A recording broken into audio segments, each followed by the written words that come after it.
It's your guy, Cool Eagle, back here with another video. Just want to come talk with you guys about why Carson Wentz is less of a problem on this team and why he is not the sole reason for failure on this team. Now, I know we've all heard the argument before with Doug Peterson and Jim Schwartz and their inconsistent play calling during certain games, i.e. Cincinnati, when they didn't go for it on 4th and 7, but instead decided to kick a field goal instead of believing in his offense. And you got that game against the Steelers where you had a blown coverage where you had Nate Gary, who was arguably the worst linebacker in the league at that time, statistically, guarding Chase Claypool, who was breaking Steelers franchise records with 4 touchdown passes. Blown coverage, and then Doug Peterson on another crucial 4th down just didn't call the right play.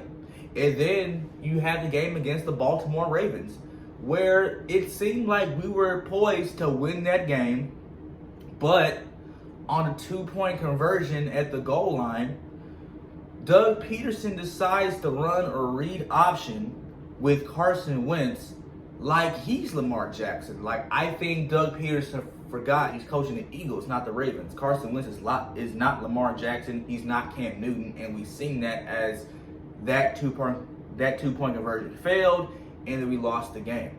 Okay, and then a lot of people want to jump down Carson's throat, despite him having just 1 turnover that didn't really mean anything because the Ravens didn't score on that drive. We still have the myth going on that Carson Wentz does not throw the ball away enough. However, according to Pro Football Reference, Carson throws the ball away more than any other quarterback in the league at 27 throwaways. That's 6 more than the guy who's in second place, okay? And this stat is important because it dispels the rumor that Carson Wentz, although he does have the second highest time in holding the ball in the pocket at 2.7 to Baker Mayfield at 2.8, the man is still getting the ball away. So we can't keep saying that Carson Wentz is not making smart decisions when he leads the league in throwaways, okay? And a recurring problem that we were dealing with last year in drops is the fact that Wentz, again, is top 5 in drops, and he's top 5 in drop rate. So now what you have is you have Carson Wentz throw away the ball, and then when he's in the pocket and then he sees an open receiver or a receiver that has not gotten enough separation, he's throwing it into a tight window, throwing a catchable ball, and they're still dropping it, which is a problem on this team, especially when you have a struggling quarterback with a young wide receiving core who, according to 97.3 ESPN, Jeff Mosher, they have bad route running. They have bad football IQ because they're still young.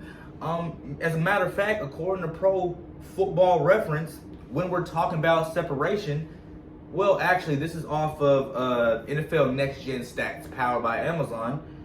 Travis Fulgham, he's at the bottom of the league in separation at 2.3 yards. Now, I know that Travis Fulgham is not a speedy guy. He's more of a 50-50 ball guy like Alshon Jeffrey used to be. But, you know, it's not helping a struggling quarterback behind a beatered and battered offensive line when you can't get separation from the receiver, and Carson Wentz is always having to throw into these tight windows, something that is out of Carson Wentz's conservative nature and wanting to get the ball down the field, which is why you see a lot of these interceptions. You know, and I know a lot of you are going to bring up the fun fact that Carson Wentz in a clean pocket throws more interceptions than when he's under pressure. Yes, this is true. But you also have to consider the facts at hand. He's throwing into tight windows. The receivers are dropping balls at an alarming rate. They're bad at route running, and they're not getting separation. So whose fault is that at that point? Is it still Carson Wentz's fault? Or is it the wide receiving core and the fact that they're not being schemed to get open? You let me know what you think in the comments, okay? And then the fact that Carson Wentz is the worst quarterback in the league. Yes, Carson Wentz leads the league in interceptions. He leads the league in turnover-worthy plays. Fumbles are a big problem. But let's talk about this, though. Like, did y'all know that Tom Brady has more bad throws than Carson Wentz? Yeah. Tom Brady has the most air yards in the NFL, but he also has the most bad throws in the league at 83. Carson has 74. That's a huge difference. Carson also has more on-target throws than Derek Carr, Daniel Jones, Ryan Tannehill, Nick Foles, and Drew Brees.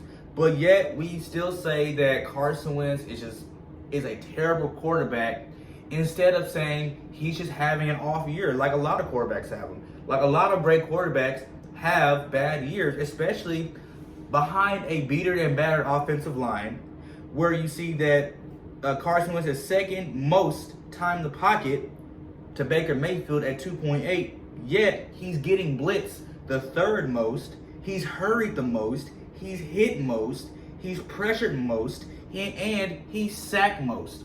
So what do you expect Carson Wentz to do under those circumstances? No other quarterback besides Andrew Luck has went through this kind of physical torture in the pocket behind the offensive line. That's why Andrew Luck retired so early, because he was taking all those hits.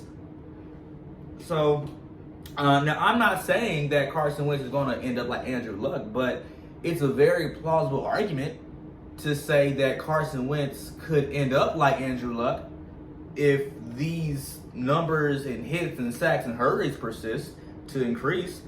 And then the fact, again, you have play calling that's so bad because he's least in scrambles, which means he's not rolling out enough, and he's the best quarterback when he's rolling out, but yet he's top 5 in scramble yards. So at this point, is it reasonable to blame Carson Wentz, or can we finally start shifting the blame to other facets of this team, especially on the offensive side of the ball?